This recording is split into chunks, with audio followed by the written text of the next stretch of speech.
जय हिंद साथियों। पिछले कुछ दिनों से दिल्ली पुलिस को बहुत सारी चुनौतियों का सामना करना पड़ रहा है। पहली चुनौती तब आई जब अचानक सतीश गोलचा साहब को दिल्ली पुलिस के कमिश्नर से हटाकर उनको राज्यपाल के कार्यालय में अटैच कर दिया गया। उसके बाद से बहुत सारी चुनौतियों का सामना जो नवनियुक्त अनुराग कुमार कमिश्नर साहब हैं उनको भुगतना पड़ रहा है, उनको झेलना पड़ रहा है। हालांकि बहुत ही टैक्टफुल और होशियार ऑफिसर हैं और उसकी वजह से दिल्ली आज सेफ है। दिल्ली पुलिस के हाथ में दिल्ली आज सेफ है। जिस तरह से घटनाक्रम बहुत तेज़ी से बदले, जिस तरह से वांगचुक को हटाकर सफदरजंग अस्पताल शिफ्ट किया गया, जिसको लेकर बहुत हंगामा हुआ।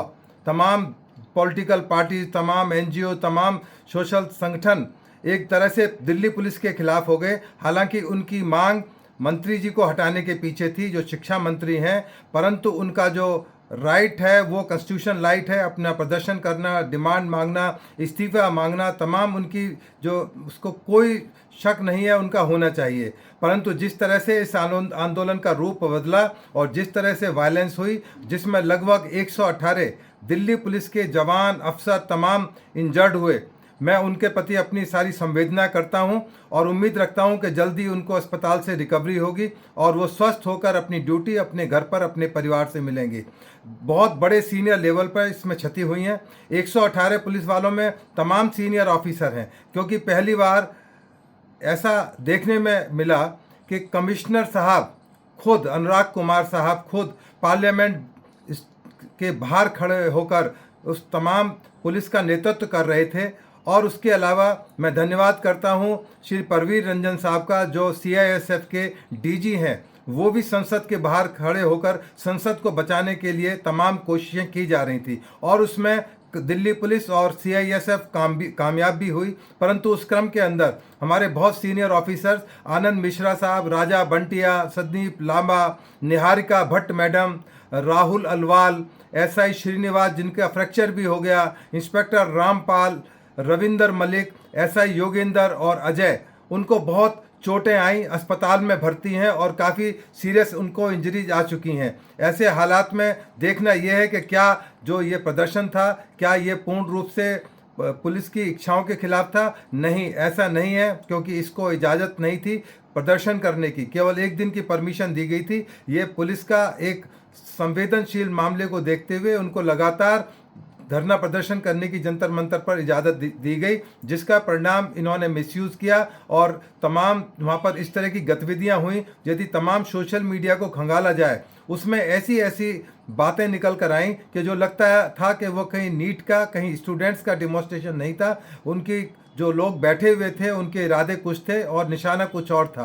केवल ये स्टूडेंट का एक प्रोटेस्ट नहीं था। इसमें जिस तरह के नारे लगाए गए कि हम इस देश को नेपाल बना देंगे, ब्राह्मणवाद से आज़ादी चाहिए, मनुवाद से आज़ादी चाहिए, कश्मीर को 370 से मुक्त करो, आरएसएस मुर्दाबाद, उमर खालिद जिंदाबाद, अफजल हम शर्मिंदा है, तेरे कातिल जिंदा हैं, सीता के पति का नाम लेकर नीता के पति का काम, प्रोटेस्ट की आड़ में देश विरोधी नारे लगाए गए और ऐसी तमाम चीज़ें हुई। तो पार्लियामेंट के बाहर खड़े होकर एक शख्स बोल रहे थे कि इसको नेपाल बना देंगे, कुछ बोल रहे थे बांग्लादेश बना देंगे। ऐसे लोगों की पहचान की जानी चाहिए, क्योंकि वो आपराधिक एक कृत्य है और उसके लिए उनको अदालत में तमाम चीज़ों के लिए बताना होगा कि इस तरह के नारे उन्होंने मौके पर जाकर आग में घी लगाने का काम क्यों किया।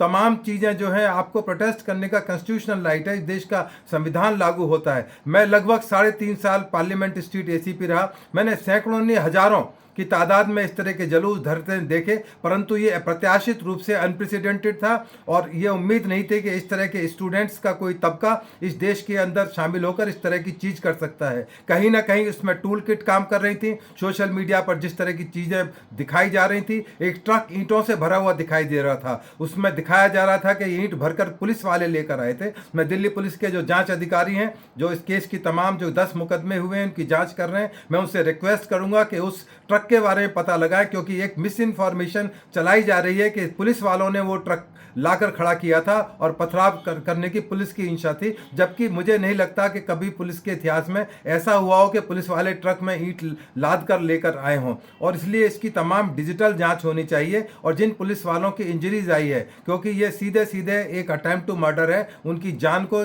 खतरा हो सकता था, फ्रैक्चर हुए हैं, सीरियस इंजरी है, उन पर वो धाराओं में नॉन बेलेबल सेक्शंस मुकदमा हो। और जो डैमेज टू प्रॉपर्टी एक्ट है, सरकारी जो वाहनों को नुकसान पहुंचाया, पुलिस की गाड़ियों को नुकसान पहुंचाया, बैरिकेड्स तोड़ दिए गए, तमाम सरकारी संपत्ति को नुकसान पहुंचाया गया, यहाँ तक कि जो छोटे छोटे दुकानदार थे उनके यहाँ, जिनके यहाँ डेली ये लोग खाना खाते थे, और उनको भी नुकसान पहुंचाया। तो आप देखेंगे किस तरह के लोग इसके अंदर शामिल थे। ये दिल्ली पुलिस के लिए एक परीक्षा का समय है। मैं मानता हूँ ये कठिन परीक्षा है, और दिल्ली पुलिस ने बहुत सारे बड़े बड़े आंदोलन देखे हैं। टिकैत का आंदोलन जो बहुत 86-87 में हुआ था, उससे लेके किसान आंदोलन और बड़े बड़े आंदोलन हुए। अभी एक अनप्रेसिडेंटेड चीज हुई कि कांग्रेस के जो एलओपी हैं, राहुल गांधी, प्रियंका गांधी, और खुद जाकर जो प्रधानमंत्री का निवास है वहां पहुंच गए। ये बिल्कुल अनप्रेसिडेंटेड है। किस तरह से सुरक्षा को आपने खतरे में डाल दिया। ना केवल प्रधानमंत्री, उसी रोड पर जो हमारे तीनों चीफ हैं, आर्मी, एयरफोर्स, नेवी के चीफ हैं, उनके घर हैं, चीफ जस्टिस का घर है,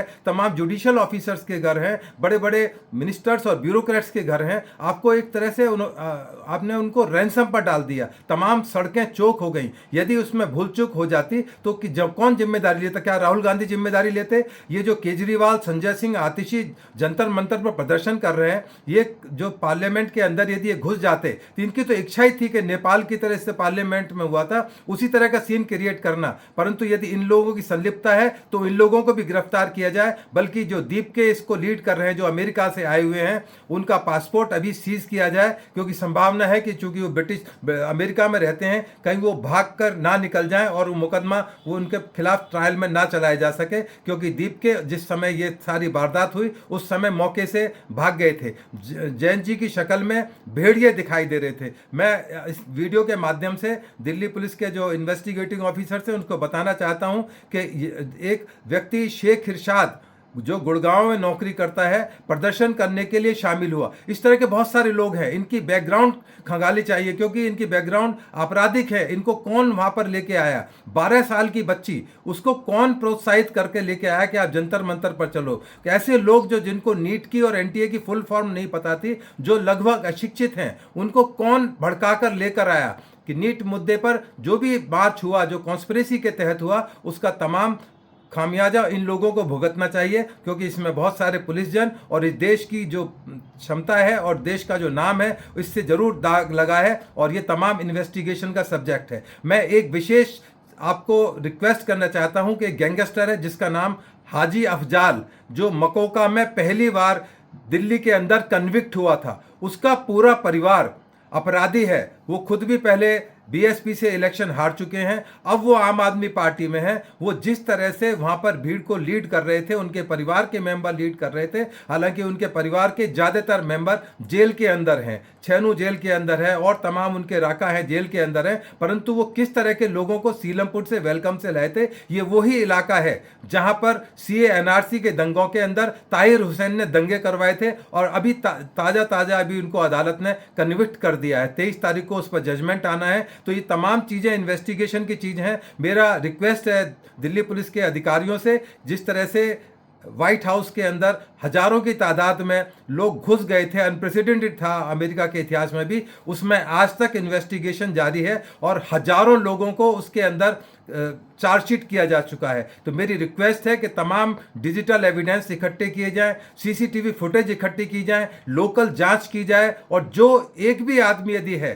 क्योंकि वहां पर केवल 5 से ज्यादा आदमी इकट्ठे नहीं हो सकते थे, ये 10,000 आदमियों की भीड़ अचानक ये कैसे आ गई? कौन लोग थे इसके अंदर? वो तमाम एक इलीगल प्रोटेस्ट का, मार्च का हिस्सा है। उसका हर एक आदमी उस अपराध के लिए जिम्मेदार है जो वहां पर इकट्ठे हुए थे। तो मेरी रिक्वेस्ट है कि इसके लिए एसआईटी बनाई जाए, चाहे कितनी भी मैन पावर की जरूरत हो, तमाम मैन पावर उनको मुहैया कराई जाए, जिससे कि तमाम चीजें क्लियर हो सकें। क्योंकि वहां पर तमाम नई दिल्ली के एरिया में 163 वीएनएसएस लगी हुई है, जो धारा 144 हुआ करती थी। ऐसे हालात में, और इन तमाम स्टूडेंट्स को, तमाम लीडर्स को पता है जो इनको लीड कर रहे थे, चाहे वो समाजवादी पार्टी की डिंपल थी, चाहे वो केजरीवाल एंड कंपनी थे, चाहे कांग्रेस के लीडर आके बैठे थे, और बहुत सारे ऐसे लोग आके बैठे चर्चित, जिनके पहले दामन में दाग लगे हुए हैं, उन तमाम लोगों की जांच की जाए, उनके कॉल डिटेल्स, उनके व्हाट्सएप के तमाम जो उन्होंने बनाए हुए हैं, इंस्टाग्राम पर हैं, फेसबुक पे हैं, वो भी एक सोशल मीडिया, क्योंकि आज डिजिटल एविडेंस की अदालत के अंतर मान्यता है, उन तमाम को बुक किया जाए, चाहे इसकी इन्वेस्टिगेशन कई साल तक करनी पड़े, परंतु एक एक आदमी चिन्हित होना चाहिए, क्योंकि ये साधारण प्रोटेस्ट नहीं था, ये इस देश को जलाने के लिए प्रोटेस्ट था, इस देश को बर्बाद करने के लिए प्रोटेस्ट था। मैं अपने दिल्ली पुलिस के साथियों को जो इंजर्ड हैं और जो वर्किंग है उनकी सहानुभूति रखता हूं और उम्मीद रखता हूं कि वो मजबूती के साथ में इस तरह के प्रोटेस्टर्स का, जो देश विरोधी लोग हैं, उनका मुंह तोड़ जवाब देंगे और अदालत के सामने उनको लाकर खड़ा करेंगे, जिससे उनको सजा हो सके और इस पूरे देश में एक मैसेज जाए कि यदि दिल्ली में यदि दोबारा संसद में घुसने की कोशिश की या हमारे जो महत्वपूर्ण इंस्टीट्यूशंस हैं जहां पर संभावना है कि जहां पर नुकसान पहुंचाकर ये लोग अपना नाम कमा सकते हैं, तो ऐसे एक एक लोग को चिन्हित करके उनके खिलाफ चार्जशीट कोर्ट में पेश की जाए। मैं उम्मीद करता हूं कि मेरी बात दिल्ली पुलिस के लास्ट रंग तक, मेरे कांस्टेबल तक पहुंचेगी, कमिश्नर साहब को मेरी आवाज़ पहुंचेगी। मैं उम्मीद करता हूं कि अनुराग कुमार जिस तरह से टैक्टफुलनेस से उन्होंने तमाम इन चीज़ों को एड्रेस किया है, जिस तरह से किसान आंदोलन बॉर्डर पर जाकर वो लौट गए, परंतु वहां पर तमाम फोर्सेस लगानी पड़ी, दिल्ली पुलिस के अंदर जिस तरह से गहमा गहमी का माहौल है, मानसून सत्र जो है चल रहा है, उसको देखते हुए दिल्ली पुलिस का चैलेंज बहुत बड़ा है। मुझे पूरी उम्मीद है दिल्ली पुलिस के प्रोफेशनलिज्म पर, अपने दिल्ली पुलिस के अधिकारियों पर, दिल्ली पुलिस के सिपाही पर मुझे पूरा फक्र और उम्मीद है कि वो इन तमाम चैलेंजेस से, इन परीक्षाओं से निकलेंगे। इसी के साथ धन्यवाद साथियों, मेरी बहुत बहुत शुभकामनाएं मेरे रिटायर्ड साथियों की तरफ से। आप हमेशा खुश रहें, आपका परिवार खुश रहे। मैं उम्मीद करता हूं कि दिल्ली पुलिस इस चैलेंज से जरूर बाहर निकलेगी।